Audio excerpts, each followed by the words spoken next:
कर सकते हैं, क्योंकि आप लोगों ने तो प्रयागराज महाकुंभ को बदनाम करने के लिए कोई भी ऐसा दुष्प्रचार नहीं छोड़ा जो मैं किया।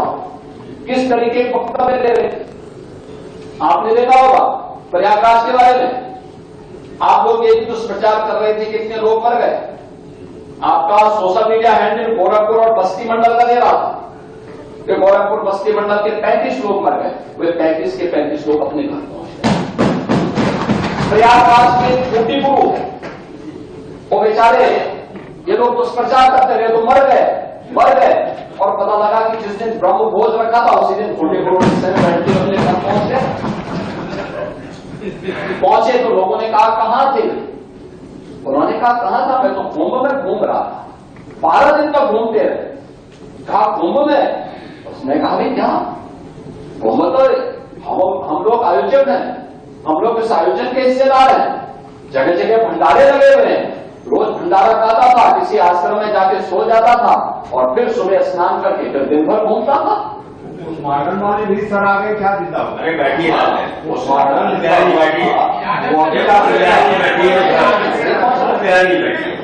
हमने स्पष्ट कहा है प्रयागराज का मेडिकल कॉलेज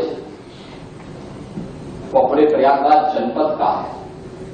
प्रयागराज में कुंभ क्षेत्र एक अस्थायी जनपद बनाया गया है और प्रयागराज जनपद अलग है। पूरी कमिश्नरी का प्रमुख मेडिकल कॉलेज है। कोई भी एक्सीडेंट होगा, कोई भी बीमार होगा, कोई भी व्यक्ति किसी अन्य नेचुरल डेथ के कारण जाएगा तो वो सारी डेड बॉडी आपके मेडिकल कॉलेज में पहुंचेगी। और इसीलिए हमने कहा ना, जिसकी जैसी दृष्टि थी उसको वैसी सृष्टि नजर आई। और ठीक कहा, सोशल मीडिया हैंडल पे जो सज्जन इस पे टिप्पणी कर रहे थे कि गिद्धों को केवल भांसी नजर आ रही थी, उनको स्वच्छता नजर नहीं आ रही थी, उपचार हो रहे हैं ये नजर नहीं आ रहा था। वे केवल इस पे नजर लगाए थे कैसे बदनाम कर सके। कोई पार्लियामेंट में कह रहा है हजारों लोगों की मौत हो गई। डिजिटल कुंभ का परिणाम है 28,000 लोगों को उनके परिवारजनों से दिलाने का काम किया। और आप लोग परेशान इस बात को लेकर के थे कि घर की पत्नी को वहां गुम करने के लिए लोग गए, लेकिन पता लगा कि वो फिर से डिजिटल कुंभ में ढूंढ करके उनके परिवार वालों से दिला दिया। एक बार में 3 बार दिला दिया। तो इनकी परेशानी तो इस बात को लेकर। तो ये महोदय, ये सभी चीजें वहां पर हम लोगों को इस रूप में देखने को मिली।